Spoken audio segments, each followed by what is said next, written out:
बंधु माने आजिरो एही कार्यक्रम को आपण मानकु स्वागत। आजिरो एही कार्यक्रमटी तुला राशि व्यक्ति विशेष मानक पई बहुत गुरुत्वपूर्ण अटे। कारण तुला राशि व्यक्ति विशेष मानक जीवन रे एही विश्वकर्मा पूजा ठारू एक बड़ परिवर्तन आसीबाकु जाउछि। कारण एही विश्वकर्मा पूजा ठारू ग्रह नक्षत्र मानकर चलन रे एक बड़ परिवर्तन हेबाकु जाउछि, जहा फल रे आपणक जीवन रे मध्य किछि बड़ परिवर्तन हेबाकु जाउछि। तेबे बंधु माने आपणक जीवन रे केउ सब परिवर्तन हेबाकु जाउछि से विषय जानिबा पई आपण माने भिडियोटी को स्किप न करी शेष पर्यंत निश्चय देखंतु एवं भिडियोटी को लाइक करी चैनल टी को सब्सक्राइब करी दियंतु। कमेंट बॉक्स रे भक्ति एवं श्रद्धार सहित जय श्री जगन्नाथ निश्चय लिखंतु। तो बंधु माने आसंतु आरंभ करिबा आजिरो एही कार्यक्रम को, जहां आपणकर जन्म राशि तथा चंद्र राशि उपरे आधारित अटे। तेबे राशि चक्रर 12 गोटी राशि मध्यरु सप्तम राशि हेउची तुला राशि एवं तुला राशि राशिधिपति हेउछंती शुक्र। तो बंधु माने शुक्र आपणकर दशम भावरे गोचर करुथिले, किंतु एही विश्वकर्मा पूजा ठारू शुक्र आपणकर एकादश भाव को प्रवेश करिवे। तो पूर्वरु मध्य शुक्र भल स्थिति रे थिले, किंतु एही विश्वकर्मा पूजा ठारू शुक्रंकर स्थिति आहुरी अधिक मजबूत होई जिवो। कारण शुक्र आपणकर एकादश भाव को लाभ स्थान को गोचर करिवे। कुंडली रे एकादश स्थानटी को सबुठारु अधिक शुभ बोली माना जाई थाए। कारण एकादश भावटी होई थाए लाभर स्थान, इच्छा पूर्तिर स्थान, आपणकर इनकम रो स्थान। तो निश्चित भाव रे एही विश्वकर्मा पूजा ठारू आपणकर इनकम बढ़िबो। प्रत्येक क्षेत्र रे आपणको लाभ प्राप्ति हेबो। आपण जेउ भी कार्य रे हाथ देबे निश्चित भाव रे सेथिरे आपणको सफलता मिलिबो। एहा व्यतीत आपणकर स्वास्थ्य मध्ये बहुत भल रहिबो। आपण निजको स्वास्थ्यवान अनुभव करिवे। पूर्वरु जदि आपणकर स्वास्थ्य रे कोनोसी प्रकारर समस्या लागि रहितिला तो से सब समस्या मध्ये आपणकर दूर होई जिवो। आपणकर जे अजथा खर्च हेउतिला अजथा खर्च आपणकर नियंत्रण को आसी जिवो। आपणकर संचित अर्थ रे वृद्धि हेबो। एबे आसंतु जानिबा आपणकर शिक्षा क्षेत्र किपरि रहिबो एही विश्वकर्मा पूजा परठारु। तो बंधु माने कुंडलीर पंचम भावटी होई थाए आपणकर शिक्षार भाव। आपणकर पंचम भावर अधिपति हेउछंती शनि। शनि आपणकर कुंडलीर षष्ठ भावरे गोचर करूछंती एवं आपणकर पंचम भावरे गोचर करूछंती राहु। बंधु माने राहु हेउछंती मुंड विहीन ग्रह, छाया ग्रह। तो निश्चित भावरे राहु आपणक मध्यरे कन्फ्यूज क्रिएट कराइबे। आपणक मनरे गोटे प्रकारर भय एवं शंका रहिबो। पाठ पढ़ारे आपणकर सेतेटा मन लागिबो नाही। आपणकर पंचम भावर अधिपति शनि मध्य आपणकर षष्ठ भावरे गोचर करूछंती। षष्ठ भावटी को कुंडली रे भलो बोली माना जाय न थाए। तो निश्चित भावरे शनिकर स्थिति मध्य एठारे सेतेटा भलो रहु नाही।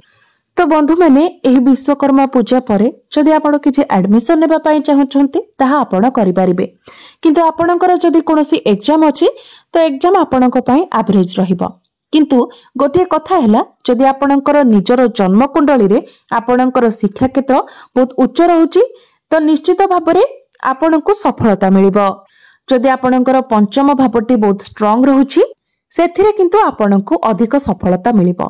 कारण एही वीडियो रे आमे आपणको केवल ग्रह मानकर गोचर विषय रे कहूछु, किंतु आपणकर जन्म कुंडली रे जदि ग्रह मजबूत स्थिति रे अछंती तो निश्चित भाबरे पाठ पढ़ारे आपणको सफलता मिलिबो।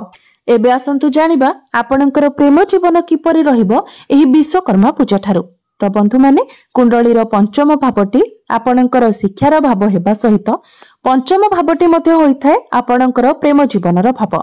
तो आपणकर पंचम भावर अधिपति हेउछंती शनि। शनि आपणक कुंडलीर षष्ठ भावरे गोचर करूछंती एवं आपणकर पंचम भावरे गोचर करूछंती राहु। किंतु शुक्र आपणकर बहुत भल स्थिति रे अछंती। एही विश्वकर्मा पूजा ठारू शुक्र आपणकर एकादश भावरे गोचर करिवे। शुक्रंकर दृष्टि आपणकर पंचम भाव उपरे रहिबो। राहु आपणकर पंचम भावरे थिबा कारणरु आपणक मध्यरे कन्फ्यूजन रहिबो।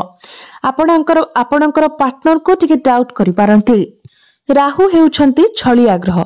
तो आपणकर पार्टनर मध्य आपणक सहित किछि छल करि पारंती। से जेमिति कहूथिबे आपणक सहित सेमिति करि न पारंती एवं जो भली व्यवहार करूथिबे सेमिति कहि न पारंती। आपणक एपरि किछि फील होई पारे। तो आपणक मध्य एई सब कारण पई टिके मिसअंडरस्टैंडिंग होई पारे, मिसकम्युनिकेशन होई पारे। बहुत छोट छोट कथा को लेकिन आपणक मध्य कन्फ्यूजन हेबो। किंतु शुक्रंकर स्थिति बहुत भल थिबा हेतु आपण एसबुरे एडजस्ट करबा पई चेष्टा करिवे। किंतु शनि आपणकर षष्ठ भावरे थिबा कारणरू एमिति किछि समय आसी पारे जो समय आपणक मध्य कथावार्ता बंद होई जाय पारे। सेथि पई आपण जेते मात्रा रे पारिबे स्टेबल रहबा पई चेष्टा करंतु। एबे आसंतु जानिबा आपणकर वैवाहिक जीवन किपरि रहिबो एही विश्वकर्मा पूजा ठारू। तो बंधु माने कुंडलीर सप्तम भावटी होइथाय आपणकर वैवाहिक जीवनर भाव, आपणक जीवन साथीर भाव। आपणकर सप्तम भावर अधिपति हेउचंती मंगल। एही विश्वकर्मा पूजा ठारू मंगल आपणकर प्रथम भावरे चलन करिवे एवं मंगलंकर दृष्टि आपणकर सप्तम भाव उपरको ही रहिबो। तो निश्चित भावरे एही विश्वकर्मा पूजा ठारू आपणकर वैवाहिक जीवन बहुत भल रहिबो। पूर्वरु मंगल आपणकर द्वादश भावरे गोचर करुथिले, जहा फଳରେ आपणकर वैवाहिक जीवन रे किछिटा समस्या देखा देउथिला। कारण द्वादश भावटी को कुंडली रे भलो बोली माना जाय न थाए। पूर्वरु आपणक मध्यरे मिसअंडरस्टैंडिंग, मिसकम्युनिकेशन हेउथिला। आपणक मध्यरे वैचारिक मतभेद थिला। किंतु एही विश्वकर्मा पूजा ठारू आपण से सबुरे सुधार देखिबाको पाइबे। आपणक मध्यरे भल पाइबा बढ़िबो, बुझामणा बढ़िबो। आपणक मध्यरे फीलिंग्स मध्य बहुत भल रहिबो।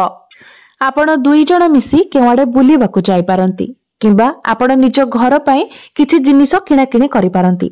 आपण दुई जण मिसी कोनोसी बड़ डिसिजन मध्य नै पारंती। बंधु माने एबे आसंतु जानिबा आपणकर भाग्य केते मात्रा रे आपणको साथ देबो एही विश्वकर्मा पूजा ठारू। तो बंधु माने कुंडलीर नवम भावटी होइथाय आपणकर भाग्यर भाव। आपणकर नवम भाव अर्थात भाग्य भावर अधिपति हेउछंती बुध। बुध आपणक कुंडलीर एकादश भावरे गोचर करुथिले, किंतु एही विश्वकर्मा पूजा ठारू बुध आपणकर द्वादश भाव को प्रवेश करिवे। द्वादश भावटी को कुंडली रे भल न माना गले सत्वे मध्य बुध निजर स्वराशि रे प्रवेश करिवे, कन्या राशि रे प्रवेश करिवे। तो बुध आपणकर द्वादश भावरे उच्चस्थ होइजिबे। तो द्वादश भावरे मध्य बुध आपणको शुभ फल प्रदान करिवे। द्वादश भावटी होइथाय दूर यात्रार भाव, विदेशर भाव। तो आपण विदेश यात्रा करि पारंती, कोनोसी दूर यात्रा करि पारंती किंबा एही विश्वकर्मा पूजा परे आपण कोनोसी धार्मिक यात्रा मध्य करि पारंती। तेणु भाग्य संबंधित आपण जदि कोनोसी कार्य करिबा पई चाहुचंती तो निश्चित रे आपण ताहा करि परिबे। आपण एही विश्वकर्मा पूजा परे कोनोसी बड़ कार्य रे आरंभ करि पारंती, कोनोसी बड़ डिसिजन नै पारंती, कोनोसी बड़ जिनिस किणा किणी करि पारंती किंबा किछि बड़ इन्वेस्टमेंट मध्य करि पारंती। जदि पूर्वरो आपण शेयर मार्केट, स्टॉक मार्केट एसबुरे किछि इन्वेस्टमेंट करिथिले तो अचानक भाबरे आपणको धन प्राप्ति होई पारे। कारण आपणकर भाग्य भावर अधिपति बुध बहुत भल स्थिति रे उच्चस्थ होई अछंती। तो निश्चित भाबरे भाग्य आपणको संपूर्ण मात्रा रे साथ देबो। एबे आसंतु जानिबा आपणकर कैरियर, आपणकर कार्य क्षेत्र किपरि रहिबो एही पवित्र विश्वकर्मा पूजा परे।